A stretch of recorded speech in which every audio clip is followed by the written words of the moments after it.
everyone. In this video, we're going to determine the inverse of square root function by adding a restriction, and this is the first part. Let's take this example right here. Determine the inverse of the function f of x is equal to square root of x minus 3. We are going to sketch the graph of this function to better see how it looks like. So I have here a piece of paper. I'm going to sketch the graph of this function. So I'm just gonna write that up here.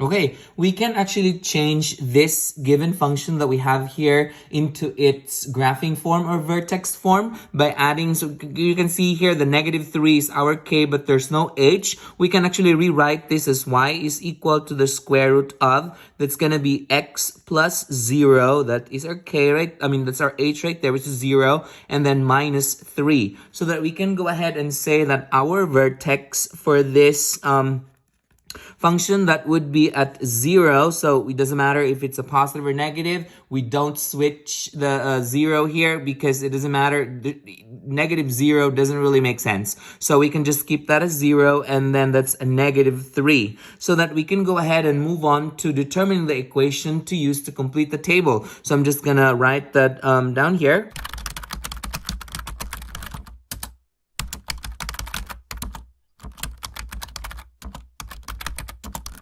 Okay, in order that we can determine the equation that we're going to use for the table that we're going to have, we are going to cover the both the h and k for the graphing form. So I'm going to cover the h right there, and then I'm going to cover the k at the same time, both of them, so that whatever's left over, that's the equation that we're going to use, and that would be y is equal to the square root of x. So that we go ahead and say that from the vertex,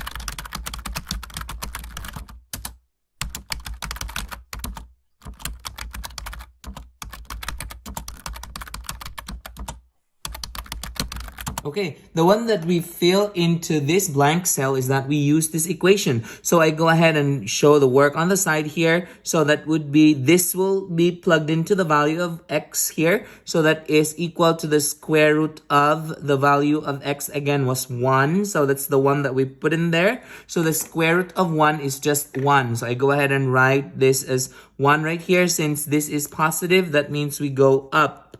And so we do the same thing for the next cell right here. So that would be a square root of the number that we put inside the parentheses would be this number right there. So that would be a 2 here. So the square root of 2 is approximately 1.4. So I'm just going to write 1.4. So that's positive. So that means it's going up. Okay, so we go ahead and sketch the function f of x right here. So the function is having a vertex of 0, -3. And that is located down here. So 0, -3 is right here. And then from the vertex, we go 1 right and 1 up. So 1 right, 1 up. And then we go 2 right and 1.4 up. So 1, 2, 1.4 up. So it should be somewhere around here. So that we can go ahead and connect these dots together to create the graph of this function f of x. So this is the shape of the graph, so that we can go ahead and say that the domain for this graph would be, that domain means all the x values, so that would be x greater than or equal to 0.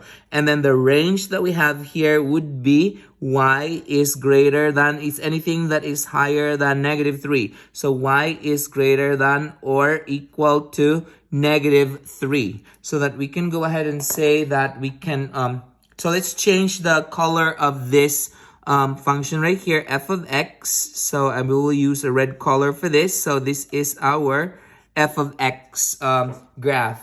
Now we are going to determine the inverse of this function right here. So I'm just gonna show the work on the side right here. So again, we have the equation f of x is equal to square root of x minus 3. Again, we determine the inverse for this. The first step is to replace f of x with y. Since we already have f of x right there, we are going to change this to y. So that is equal to square root of x minus 3. So that's the first step. We change the f of x to y. Now the second step is to replace every x with y and replace every y with x and solve for y. So pretty much this x will be, there's y right here will become an x. And so that is equal to the square root of this x will become a y minus 3. Part of this step is to solve for y by itself. So we are going to add 3 to both sides plus 3 so that we can cross the 3 out. So we are left with x plus 3 is equal to square root of y. Again, we want to solve y by itself so that we can go ahead and get the antidote for square root, which is squared. So if we square this square root of y, the square root and the square is going to get crossed out. Once we square the right side, we square also the left side. So I'm going to square that. So our equation would pretty much come out to be y is equal to x plus 3 squared. So this is the equation after we squared both sides, so that we are now ready to move on to the third step. The third step is to replace the y of the equation solved in step 2 with f negative 1 of x, so that we can finally say that our inverse function for this would be f negative 1 of x is equal to, that's going to be x plus 3 squared. So that we are going to sketch the graph of this function that we have right here.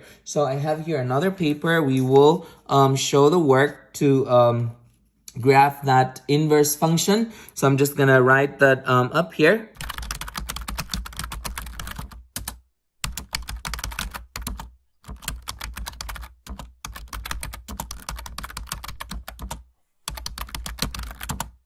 Okay, we can actually change this equation that we have here to its graphing form. Although others are going to say, oh, but that's the h right there, but there's no k. We can actually add a 0 for the k, so we can rewrite this as y is equal to x plus 3 squared plus 0. So our k is 0. That tells us that our vertex is actually located at negative 3, 0. Because remember, we are going to switch and keep, so we don't really need to write plus or minus 0 for that, because 0 doesn't have a sign. So that we go ahead and determine the equation to use in order that we can complete the table. So I'm just going to write that down here.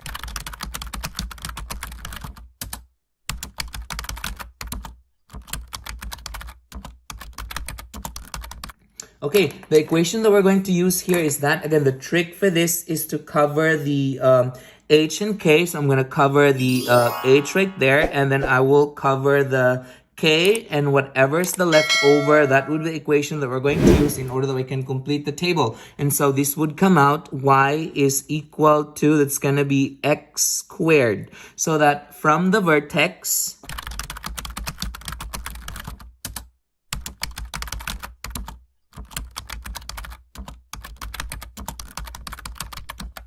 okay, we are going to fill this column right here. We're going by using this equation that we have here. So I go ahead and show the work on the side. So this value will go to the x. So that would come out 1 and then squared. So 1 squared is just 1. And since this is positive, that means we are going up. And so we do the same thing for the 2 here to complete this table right here. So that would be 2 squared. So that would be 4. So I write 4 here since this is positive. This is going up. So that we are now ready to sketch the graph of the function, the inverse. So that we go ahead and start from the vertex. Negative 3, 0 is right here. And then from the vertex, we go 1 right, 1 up. So 1 right, 1 up. So this is the second dot. Then we go ahead and say 2 right and 4 up. So from the vertex, 1, 2, 4 up, 1, 2, 3, 4. So it's going to sit right here. So that since this is a quadratic equation, the shape of the graph is a parabola. So that we can go ahead and reflect it across. So this would be the other dots across. So I can go ahead and sketch the graph right here. And so this is the graph of this equation that we got, which is actually the inverse. Now notice here that these two are not symmetric with respect to each other along the line y is equals to x. That means this side is only one branch and the other side is actually missing. But this one is a complete graph with two branches. So we are going to pick which of these branches do we use in order that we can determine the inverse for this. Just by looking at this, we can go ahead and say that the branch that we are going to use is the one on the right side, because this is a reflection of this graph along the y is equal to x line, so that we can go ahead and erase this other branch right here.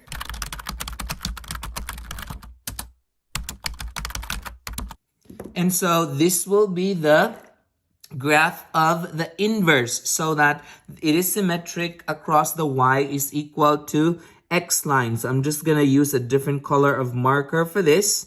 So as you can see here, these two graphs, the red and then the blue here, are symmetric with respect to the line of symmetry for inverse, which is at y is equals to 0. So I'm just going to draw the line of symmetry right here.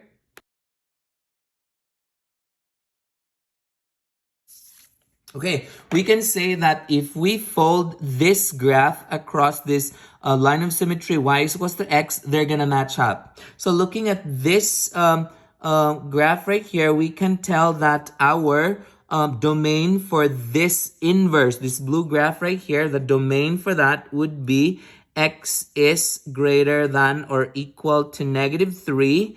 And then the range for this would be y is greater than or equal to 0. So the domain is anything that is to the right of -3. And then the range here would be anything that is bigger than or higher than 0.